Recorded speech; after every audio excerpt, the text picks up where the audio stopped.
Yo guys, what's going on? Welcome back to the behind the scenes vlog. I know it's been a minute, but we are here shooting at this dentist's office, doing some social media talking head content, and I'll explain a little bit more in a bit how I got this job. Cameras are rolling for main benefits, core message, and action. So another thing we screen our patients for is upper airway resistance. And this is something that we can see on our cone beam CT scan. What we essentially do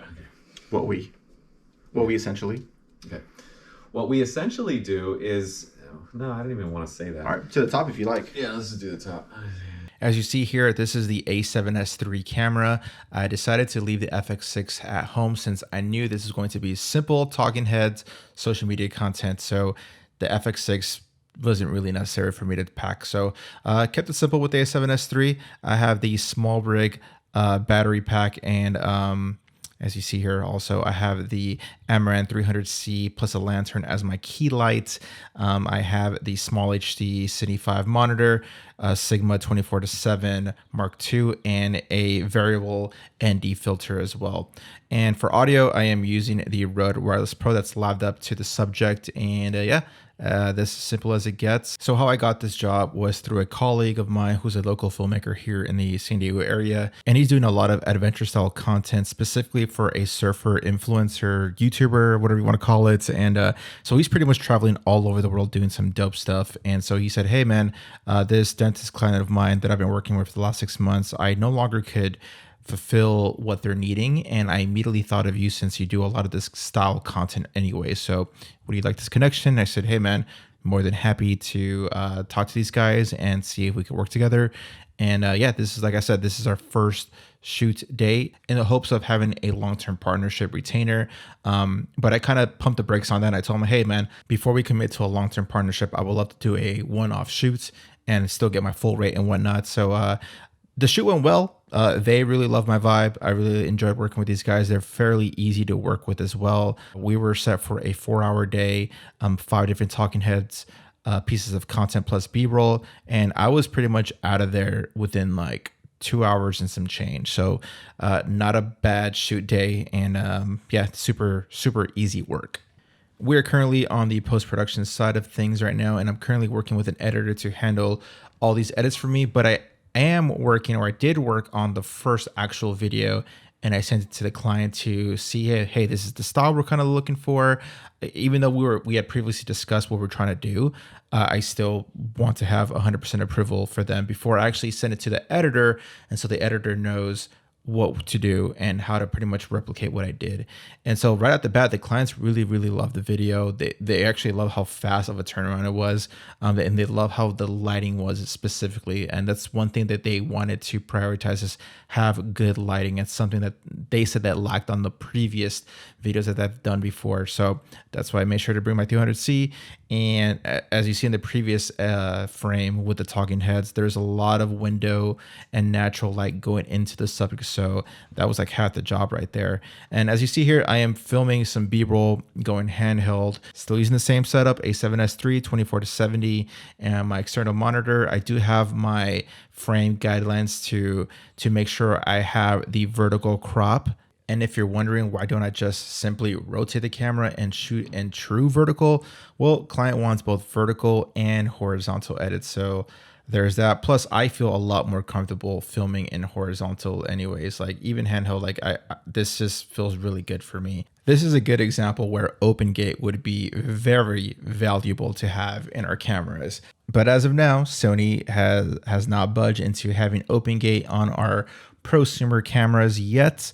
But we shall see if in the next lineup of cameras, whether it's the A7S V or the FX3 Mark II or even the FX6 Mark II, we will have open gates, especially since a lot of clients are demanding both horizontal and vertical. So we shall see if that actually happens in the near future. I was thinking some ideas as we were filming, like, have you guys ever done like a Q&A with your audience?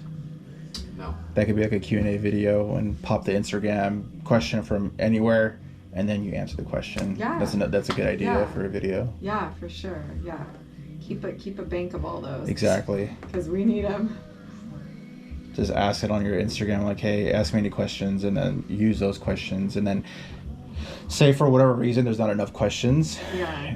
What I've done with other people is like, oh, just has ChatGPT give you questions, and Right. like, and then just have that question. Gotcha. Say, oh, another question, blah blah blah blah. Whatever you guys want to answer specifically. Right. Yeah. No, that's a great idea.